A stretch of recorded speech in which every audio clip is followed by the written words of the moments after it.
علامہ ابن جوزی په خپل باندې یو شخصیت دی هغه طرف ته نظم اخیرنۍ خبره کوم ټیم کم دی هغه مبارک بغوث پاک رحمه الله په وخت کې هغه بیانات او تقاریر او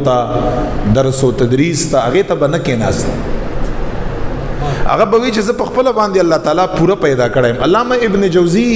ثقه شخصیت تر دی فقیم دی محدث هم دی مفسر هم دی خپل باندې یو اعتماد یو نوم دی علامہ ابن جوزی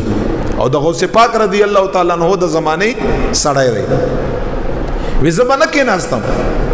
ما بیا بیانات نا اوریدا ما بیا علمی تفسیرونه او حدیثونه نا اوریدا وی چې یو ځل شیخ عبدالقادر جیلانی محبوب سبحانی په جمعات کې ناست دی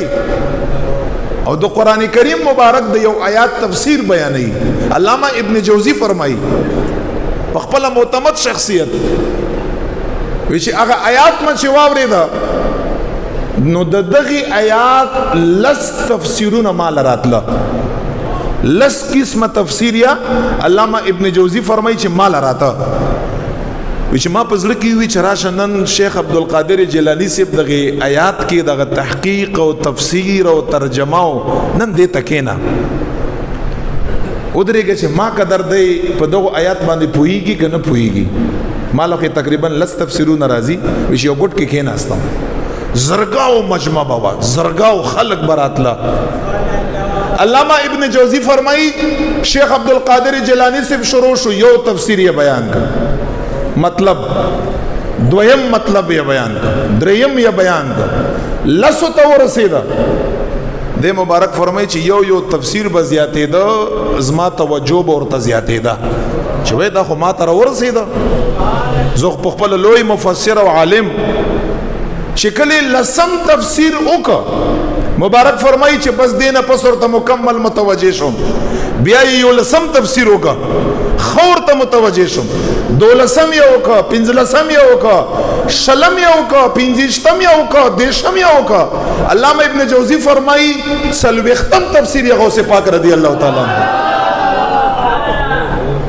سلویخ مطالب یا بیان کڑا او چکلی سلویخ مطالب بیان کڑا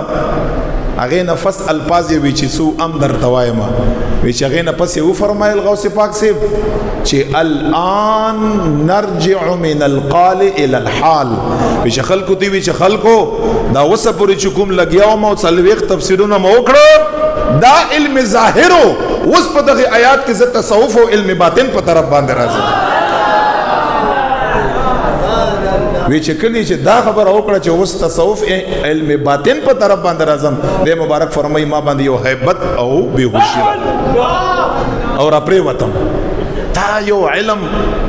په یو آیات کې مبارک فرمای علامہ ابن جوزی سے چې بیا مان د غوث پاک مبارک تعلیم او تعلم والا مجلس په ټول عمر کې نه پاتې بس